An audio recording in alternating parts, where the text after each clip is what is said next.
Hello, and welcome back to the Manufacturing Culture Podcast. I'm your host, Jim Mayer, bringing you another episode that's sure to inspire, inform, and invigorate your manufacturing mindset. Before we dive into today's exciting conversation, remember to check us out at our website at Manufacturing Culture Podcast. Don't forget, you can also find us on LinkedIn, Facebook, and Instagram. Now even TikTok. Stay connected, join the conversation, and let's build a vibrant community together. Today, we're thrilled to welcome a guest whose journey reads like an epic saga of creativity, innovation, and leadership. Michael Lynch, a powerhouse of creative and strategic thinking in the software world, joins us today on the show. Before founding Praxi, where he's pioneering the future of digital transformation in manufacturing, Michael was a maestro behind the Internet of Things business at SAP, transforming the global landscape of visualization software for the world's top manufacturers. But that's not all. Michael's story began on the stages of Broadway, where he dazzled audiences as an actor, singer, and dancer in legendary productions like Fiddler on the Roof, Jerome Robbins' Broadway, and Les Mis.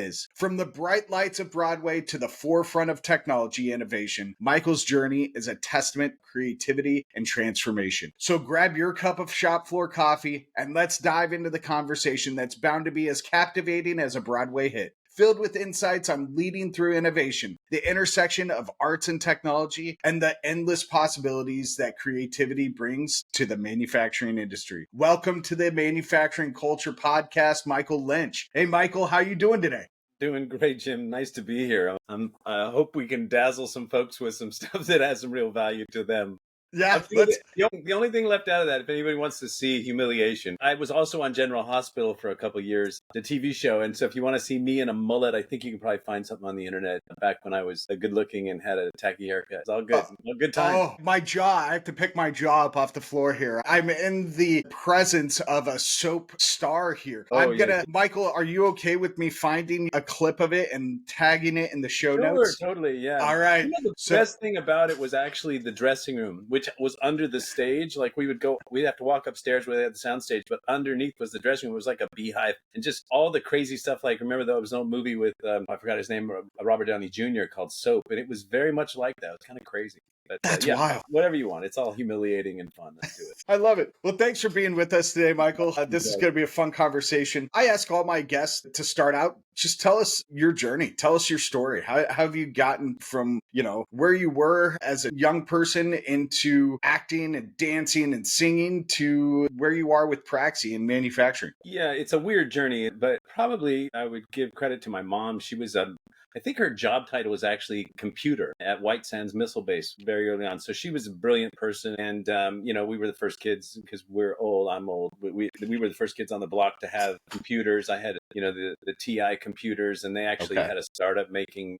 printers for TI computers. So she was very, very smart and had a lot of technology. But then, as I got to be a teenager, I could sing and start getting, attracting people based on that. I thought, well, this is good. Let's keep doing this. So got into Manhattan School of Music, went to and did a bunch of stuff in acting, and it was super fun. And then literally I was sitting backstage. I was playing Marius in Les Miserables, and I was sitting backstage in my dressing room reading an article about the internet. This was in the early 90s and how it was, going to change the world. Funny though, they talked about it as 500 channels of television, which, clearly they missed the mark. But I thought, I was literally performing on Broadway, and I thought, I got to get out of here. This is terrible. I got to get out of here. It's like that, that scene, Plastics, Young Man. Yeah. So I went to Los Angeles and walked into a company that I found, through the newspaper. I mean, actually, my mom had sent me the article. And I walked in, I said, I didn't want to spend my own money starting a company, even though I had a little bit at that point, but not much. But I didn't want to spend it because I didn't know anything about companies. So basically walked in. They hired me for free because I said I'd work for free. So after 2 months, they hired me. And then within a year, I was running production for all their products. Because mostly they were TV people. They didn't really know about computers. And so we were able to take the company public. And so I learned the entire startup. I mean, very, very lucky. I learned the entire startup thing, sort of an on-the-ground MBA, learned how to do accounting, learned the whole processes. And in my background, I don't have a degree in anything.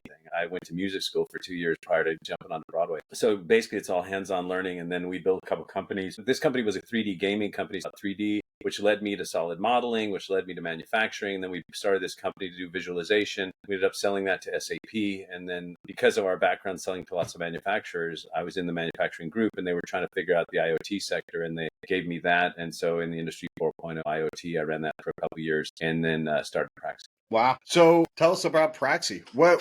It's a future of digital manufacturing or digital transformation in manufacturing. Tell us more about what it accomplishes. Yeah, anybody who's listening and has been on lots of shop floors or seen the infrastructure stack at manufacturing companies, there are fantastic products out there. When I was at SAP, Harley Davidson or other big companies we go into, the capabilities of SAP and your ERP combined with your MES or any other core software is very, very powerful. But what I noticed, no matter which company I went to, I noticed that there was just tons of Excel and documents and paper and all the lean processes were all ad hoc. And so what occurred to me, and so I asked a bunch of clients, like, why is this? Why are you guys doing all this stuff in Excel? And they said, well, if I want to be a sport and pay one of my vendors, millions of dollars or hundreds of thousands of dollars to build add-ons to all this stuff, I can get it done the way I want it, but it's too expensive. So we just go with Excel, even though it's not very, it has all kinds of problems that we all know about. And so basically the proposition was, can you build a version of software that does whatever you're trying to do, your Gemba walks or your 5S or a specific work order process or scheduling? Can you build a specific version of that at a cost that is very, very low so that the trade-off in value or staying in Excel becomes obvious? So what we did is we built a platform, we call it a digital transformation platform. And the idea was, how do you build something 10 times faster at 1/10 the cost? And another thing we thought about is, how do you make enterprise software as easy as making PowerPoint? So what we architected the solution in a way that's totally different than any other software. So instead of building software with the traditional way where you start with your database structures and you have all your relational databases with keys and all that kind of stuff, then you do your business logic, then you do your user interface, and the whole thing's connected and brittle and hard to manage. We started out with the user interface and basically created a process where all the back-end aspects required by the software populate as you build the use case in the workflow. So basically it's sort of reminiscent of HyperCard when we were younger and they used to have on the Macs, where you build based on the user interface and the app just builds itself. And so because you can do that, I built a CRM, a specific CRM in a weekend. Wow. You can build stuff very, very fast and very, very inexpensively. And so our model is we tend to put in a core application like digitizing the SPQRCE process, or it could be a work order system, or it could be work instructions rolling up to training matrices, all these sorts of things that are done in ad hoc ways. So we come in with a core application from there, and then you can just buy add-on modules like crazy. We have,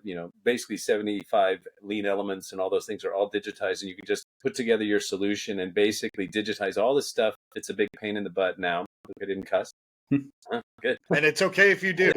Yeah. So all of that stuff we turn into a unified system that rolls up the data. And that's sort of the base way you basically get rid of all of the Excel. By the way, we can actually use your Excel sheets in our system. We can import them, and if people like them, they become part of the roll-up system. But basically you digitize, which is the first step. Then you integrate automated data, and that could come from databases or machine data and all that kind of stuff. And then we overlay AI on it, and AI is built into the platform and basically really optimize it. And that's why we call it a digital transformation platform. It's not a single app. And companies, the alternative is Excel and lots of point applications, et cetera. But we think for the price, with our process, our job is to get in there and make you, get your return on investment in 6 months or less and get you digital.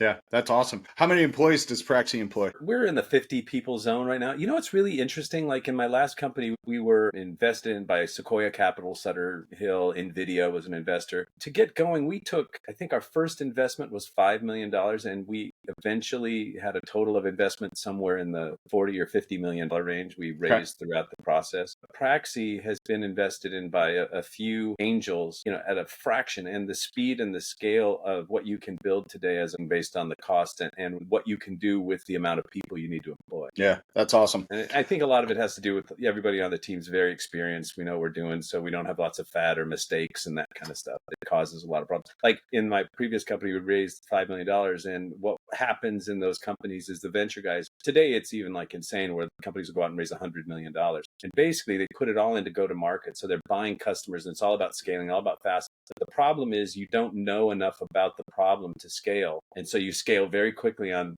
software that doesn't do what, et cetera. And so you get ahead of yourself and you just burn through all kinds of cash that isn't, even at the scale I was rating, we burned through cash that just didn't need to be burned because we weren't ready for all these things. So I think this model of, earning your way by really solving customer problems and scaling that way is a much more sustainable model. For those of you who don't know about venture stuff, but what's happened recently is prior to COVID and even in COVID, people were raising, hundreds of millions of dollars on multi-billion-dollar valuations. Now the valuations have crashed, and the investors, let's say the investors owned a third of the company. The company's now worth a third of what it was. So the investors basically own the whole company. And so those people who had raised lots of money, who had these multi-billion valuations, are effectively, their portion of stock is gone. And so it's a real tough problem because the venture guys don't want to go, oh yeah, my company's only worth a third, because they don't want to put that on their books. Yet they have a problem that their employee base now, and those guys are all employees now, don't have any skin in the game anymore.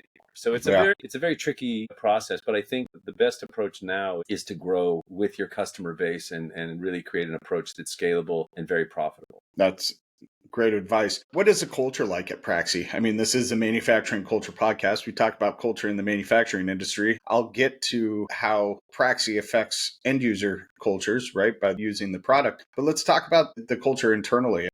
I've had a couple of software people on the show, software companies, anywhere from startups to established organizations. And software is a different world than manufacturing in some aspects, but in some aspects, it's very similar in how people enjoy being treated and being part of the team and the role that they take on within the organization. So tell us more about the culture there at Praxi. Well, one of our team members, one of our founders, has a PhD in organizational psychology. Oh, jeez. I have, a year of music school, and I'm the CEO.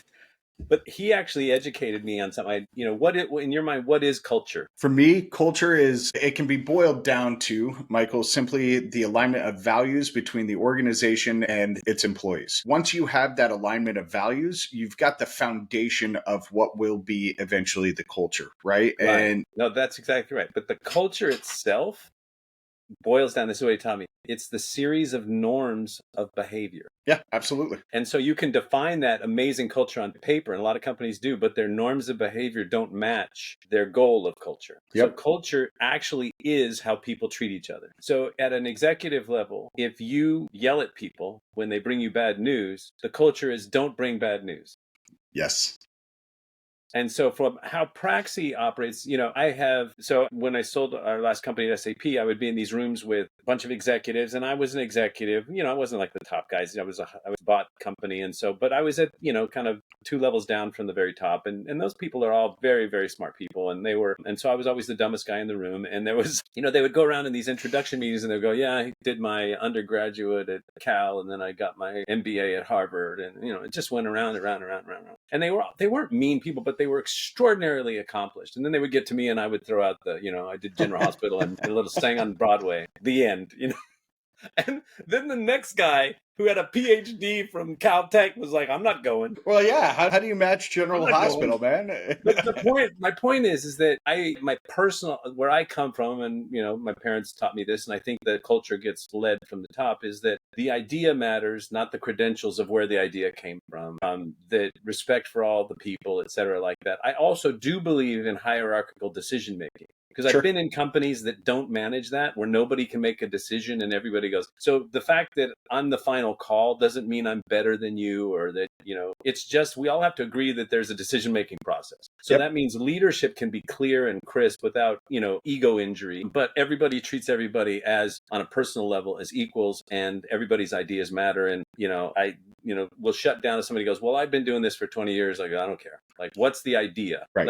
Let's invest. Let's put the idea on the table. Don't say whose it was. Could be anybody's. And let's investigate whether that's a good idea or not. And then we also have a very the guy I mentioned who has a PhD in organizational psychology, also written, his name's Soren Kaplan. He's written a couple best-selling books on innovation, New York Times bestsellers, and speaks about it and done that kind of work for 20 years. And so the other cultural issues, we really try to fall in love with the problem, not the solution. And that's a really difficult thing because people, including myself and probably everybody, like we like to have a good idea. It makes us feel good about ourselves. And so the point is, how do you, when you're working with customers, really spend your time on their problem? And the ideas will come later, but get really in love with the problem, and then Yeah. you try to solve the problem in a scalable, fast way. So culturally, we're also very quick moving. We don't have, we have 2 to 3 week sprints in our software development. We react to what customers are doing. We don't have giant long-term roadmaps. We do have archetypal chunks we know we're going after, but within that, we're rebuilding every plan every 2 weeks. Wow.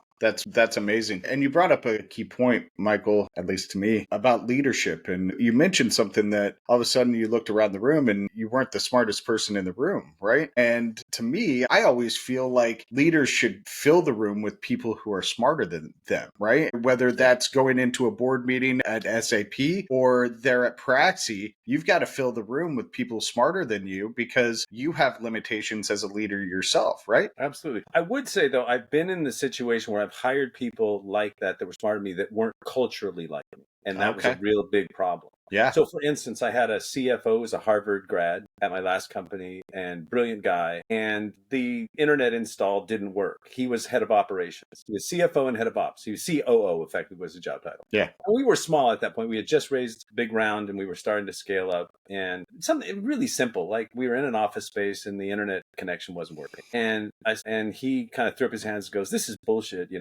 I can't believe they did this." And I was like, "You're head of operations. This is your job. Like, go get it done. Like, what are we doing?" Yeah. And he took kind of offense at that.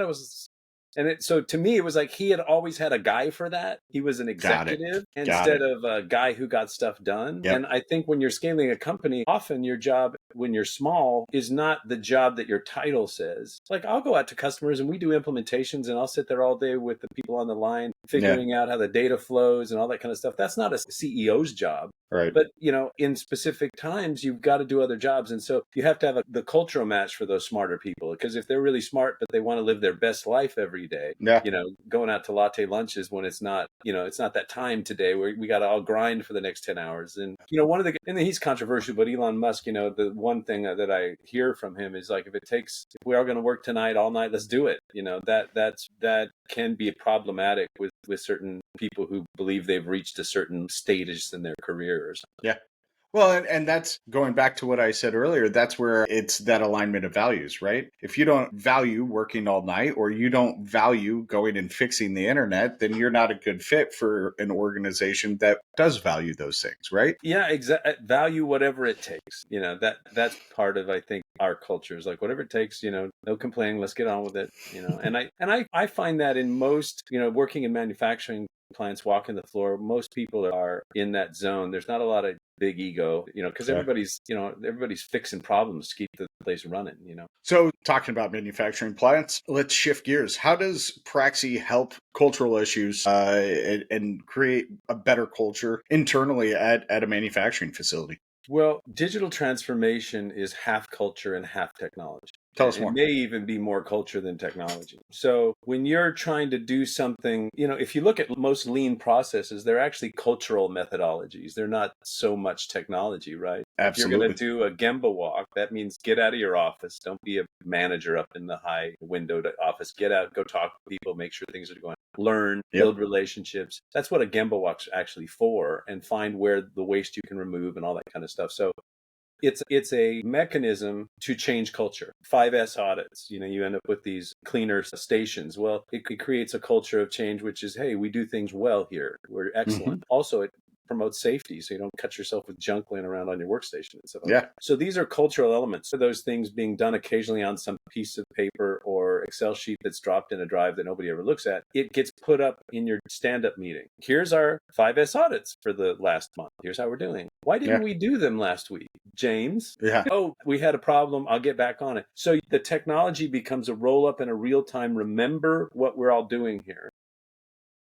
And it has to come from the top in that they're demanding it. And then often I see what happens is people are too busy to, it's sort of like I'm too busy to work out. And therefore, I know I have to, but I get too busy. So you basically have to change the culture to making time to work out, in this case, to do your audits, to do your Gemba walks, to do your end of shift reports, effectively all in the process of continuous improvement. So people, you can view it exactly like health. People want to be healthy, but unless you're working out every day and figuring out how to eat better and taking care of your relationships, these things don't get better. And so the platform becomes a digital reflection of the process that the company's trying to go through from its leadership to the ground up. One of the things about the platform is it's not like here's our Gemba Walk tool and here, I mean, we have all those tools, but it's completely designable. Like literally you can start with a blank screen and say, we want our Gemba Walk, or we want to use our current Gemba Walk template. Yeah. We can design it to the needs of management, as well as generally in best practice to have the shop floor team or whichever team is using the process, could be a work order system, et cetera, be involved in the design, because people support what they help create. And so basically the digital transformation is a joint effort between the human aspects, the technology, and then we also, beyond the software, we offer a coaching process where we support the team across the journey. And it can take as long as it takes based on the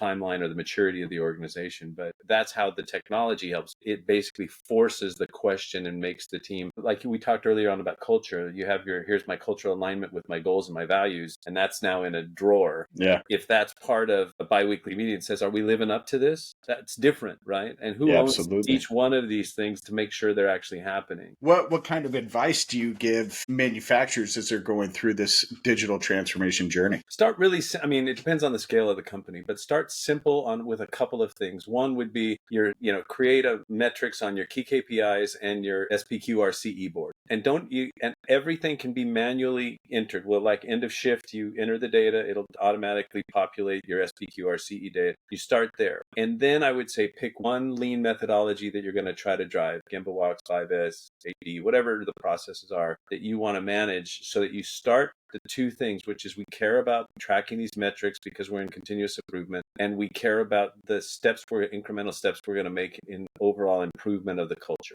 And just start really simply. And then the great thing about Praxi, unlike other solutions that you can do some of these things with, is once you're on the platform, you can add and build it to as large as you want. We can digitize anything. Wow, that's interesting. And we have so instead of having that picture where you got 19 different types of apps with connectors and all that kind of stuff, you can have your core apps, and then you can basically digitize everything else on Praxi. And we manage workflow, we manage action management, projects, messaging, notifications, alerting, all that kind of stuff. And we can deal with any kind of data input. It's very flexible for people to build solutions exactly the way they need them to go.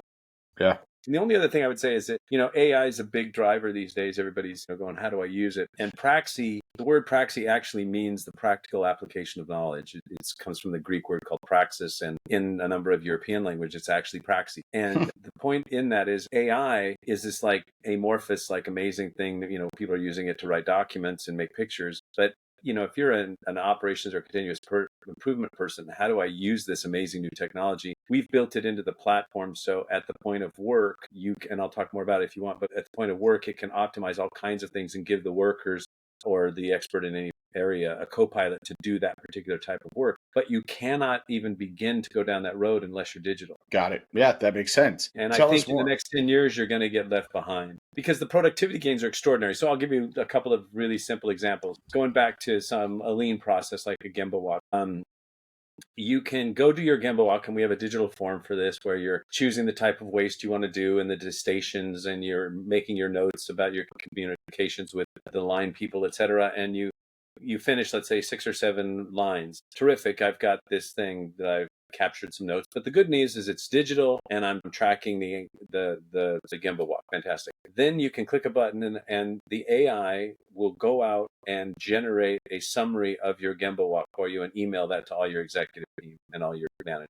Wow. And then you can say, well, what should I do about what I found in this Gemba Walk? And it will generate 10 suggestions of actions you might take to improve what's in your Gemba Walk outcome. Wow. And then you can edit those and go, you know what, I only think these 2 really work for me, and hit a go, and it'll generate a list of action items in our project management system that you can then assign to your team. And now it's already being managed. So you took a process that, the Gemba Walk took you whatever it took you, and then you might have taken a half an hour to summarize, and then you might have tried to figure out what you're going to do. So it saved 2 hours of time and probably gave you better ideas than you would have had all by yourself. That's so cool. And so you can imagine doing that across any group of actions. And that sort of there's two AIs. I heard this term, I thought was really good: horizontal and vertical AI. So horizontal is, what does the internet know about this problem? Could be innovation, et cetera. And we're going out, and our technology goes out and optimizes the answer. So they're very focused on the issues that you're raising. It's not like going to ChatGPT and just getting some generalized page of data. But that's the horizontal. The vertical that we're working on now is, how do I look at the data inside the company? We do this securely and generate insights and actions that can be taken based on what's actually going on inside this company. Like, for instance, you have an error code on a machine, it brings up an error, and then it shows you what has worked before to solve this problem at the operator level before they call maintenance, and says, try these before you hit the call maintenance button. Wow. So I you can love it. imagine the additional productivity gains you can get by all that intelligence supporting your team at the point of work. Yeah, absolutely. But my Wow. advice would be, this isn't like, oh, this is going to be interesting. Like, every company needs to be on top of this, because, if your competitors are getting 5x productivity gains, that means their product's going to be cheaper. That means their product's going to be better. Like, this is not a time to wait and see on all this stuff. This is a time. Also, I think the reshoring thing is going to be, there's going to be a massive amount of new opportunity, but we've got the opportunity. Do you remember like 15, 20 years ago when South Korea, the Hyundai plants were all being built over there, and everybody was like, oh my God, they're amazing. They were all all robotic and much more advanced than the American plants. We have that opportunity again. Like, we can rebuild a whole new generation of manufacturing plants based on new technologies and support. And I think everybody in the States should be looking at this as a huge opportunity. I think it's going to be great in Mexico as well. It looks like they're going to be the beneficiaries of a lot of this stuff too. Well, and I think to just kind of piggyback on that point, Michael, in order to get the next generation interested in manufacturing, right, the next generation of workers in this industry, we do have to make a change of what it looks like to work inside a facility, right? And I think digital transformation, just on a generational, a people side, that digital transformation is going to be key in getting that next generation on board, because it's not these manual processes. It's not tedious work. It's really exciting stuff that we're doing in this industry. And now our facilities are starting to catch up with tools like yours. Yeah, it's a good point. I was at a company in the East, which has gone out of business. I can say all this stuff. I was at the Kodak facility. And I think they were in Eastman Kodak was in Rochester, just 25 years ago. And I was visiting their innovation group with that 3D company. And I went into it, and the innovation group was in a basement with gray paint. I mean, it looked like a prison. It was the worst. I was like, I don't want to. I was like, this is horrible. And they had some smart people doing interesting stuff, but I just felt like, that one of the things, like, because Praxi is a rapid development environment for all of these things, I had some young people, interns on our team, building stuff. They took to it like instantaneously. It was like nothing they worried about. I watch my son, who's like a lot of young men, avid gamers, and I worry, you worry about it ruining their brains. But the reality is that his ability to understand three-dimensional matrices of data is extraordinary. Like, they're learning a different way. And so being able to take these new technologies and implement them very rapidly and help those agile approaches be even more agile, I think the existing generation has huge tribal knowledge, as well as the new generations can really benefit bi-directionally from each other's work. And Praxi is a platform that allows that to happen very rapidly. Yeah, because you're providing a platform that extracts that data over or out of the current generation, the older generations, retiring generations, and provides it in a digital platform for the younger generation, which is where they want to come to get the information. Is that kind of on point? Yeah. And I think the other thing is that generation is very creative and very comfortable with digital technology. So not just as I go to the form and fill it out, but my experience is we tend to build 90% of the solutions for our customers. But there's 10% who go, just give me the tools, and they build them themselves. And it's usually the younger people who are quite adept at technology, who just, it's not hard. Our system is very easy to build your own stuff with.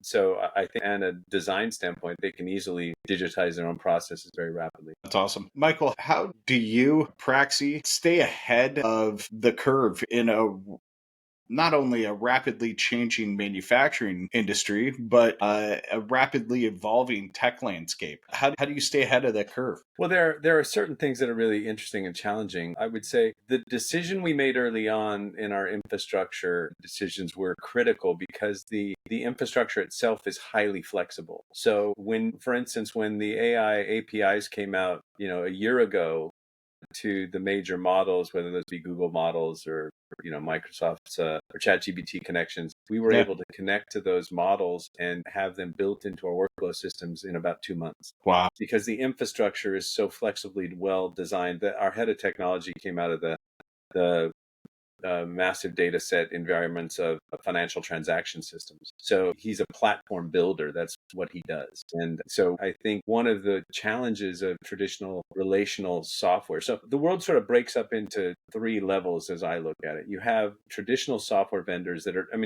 everything's web-based, let's say at this point. Right. You have traditional software vendors who are designing something really good for a very specific problem, a CRM or something, and they're really, really good at that. And so if you need that specific piece of software, the cheapest, best way to get it is from a vendor who's focused on that one thing.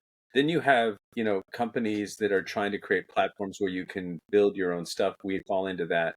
We're different in that generally those companies will come in and say, we have a bag of Legos. What do you want to build? We come in with, 75 lead processes, all kinds of stuff out of the box, work instructions, work order systems, and very easy to tweak. So we come with a lot of very focused knowledge. It's kind of between 1 and 2, but anything you want to design in your system, we can build for you, which is very, and if you have a structured system, it's very difficult. You've probably done this. You have applications, you say, I need another field, and it shows you another field on the same page you're in. Yep. And that's just another entry in the relational database. But you're not going to design your own UI or workflow, or it does what it does. Yep. And then the third area is what I would call custom, where you're taking an existing platform, big ERP platform or something, and having a systems integrator extend it for you to do what you exactly need. It's very expensive, it's very brittle. But if you need it at a global scale on top of your giant ERP system, that's not an unreasonable way to go. And then some of our team came out of the custom development world where it costs $500,000 for a couple of months sticky note process where they design everything and tell you what they'll build, and then it's millions of dollars to build it after that. Yeah. So those are the ramps of the different softwares. How we stay competitive and differentiated is by being hyper flexible and really providing a clear differentiation, because we really try to do things a tenth the time, a tenth the cost. And if you're a manufacturer, especially a mid-sized manufacturer, doesn't have unlimited IT, that's a really compelling value proposition. Absolutely. Absolutely. Let's shift gears into talking a little bit about workforce. Michael, you're aware we've got an aging workforce in manufacturing, not enough young people to fill the spots, skills gap, all of that. As somebody who made a massive career change, right? Going from Broadway and General Hospital into manufacturing software. How can we attract people who may be in the middle of their career but looking for something else? Yeah, this is a really interesting problem. I feel like we live in the best time that humanity has ever lived. As crazy as it seems with social media and all that kind of stuff, I feel like we have the entire world's information. You're doing a podcast. Right. You can go to the entire world and you're doing it by yourself effectively, and you're providing real value to, hopefully this gives somebody some value, but you have some really important and interesting people on here and you're broadcasting that to the world. And when we were kids, the only way to learn anything was to go to the library. And now I would trade, people complain about the cost of housing and all that. I would trade all of that for my cell phone. I'd live in a 1-room apartment for my cell phone. Right, because absolutely. The access to knowledge is so awesome now. And I think that my point being is that there's nothing in the way of anybody at any age to learn a new skill and to take that on. I am not a lean expert. I have become one. And I wouldn't say I'm an expert. I'm not a Six Sigma black belt. But you can hear by the way I talk, I know what I'm talking about. Yeah, absolutely. And I used to sing and dance. So I have no right knowing anything about this. So my point being is if you're middle-aged or if you're in your 60s or if you're in your teens, it will take you, if you really try, very short amount of time to learn almost anything. I remember I was at a venture capital, and I have no right having raised venture capital. I used to sing and dance on Broadway, but I was in the room with multiple billionaires reviewing the financials of my company. And they said, why do you have deferred revenue so high? And I had no idea what deferred revenue was. And I love it. I go, well, that's a really interesting question. I'll check on that.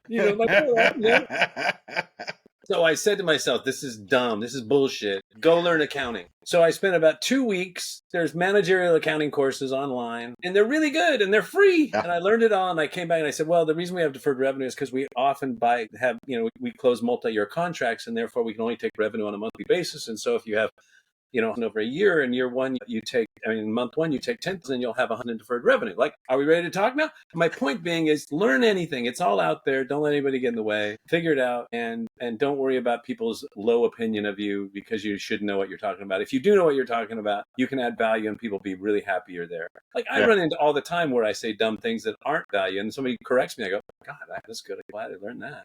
Yeah, no kidding. Yeah.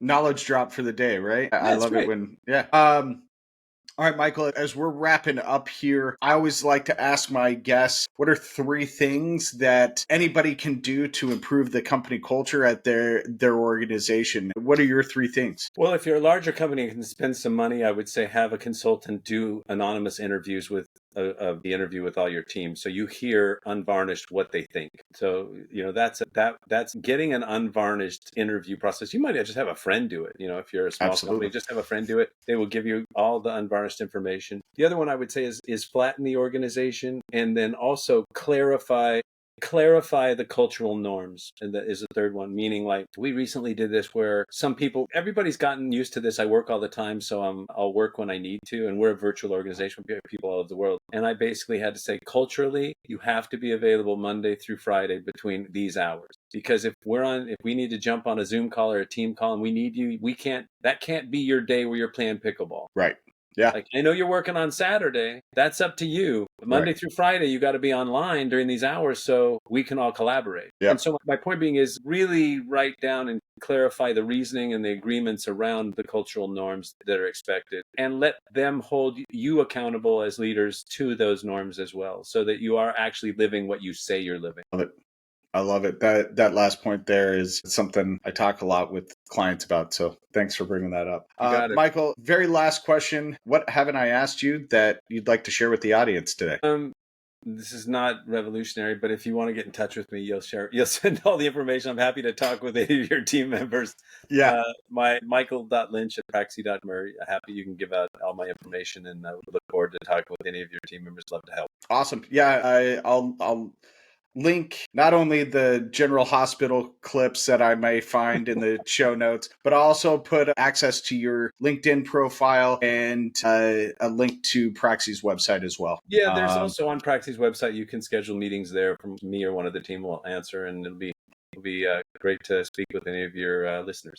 Awesome. Thank you very much. Absolutely. Thank you. Thanks for being on. Folks, that wraps up another incredible episode of the Manufacturing Culture Podcast. What a journey we've been on today with Michael Lynch, from the stages of Broadway to the forefront of innovation and tech in the manufacturing industry. Michael's story is a powerful reminder of the limitless potential that comes from blending creativity with technology. Culturepodcast.com for more episodes that inspire, inform, and ignite your passion for the manufacturing world. A massive thank you again to Speroni for their ongoing support and sponsorship. Their dedication to advancing the manufacturing industry is truly inspiring. And hey, don't miss out on the opportunity to elevate your coffee game with Shop Floor Coffee. Use promo code SkillUpAZ for a 10%. And folks, none of this comes back to this podcast in the way of revenue for us.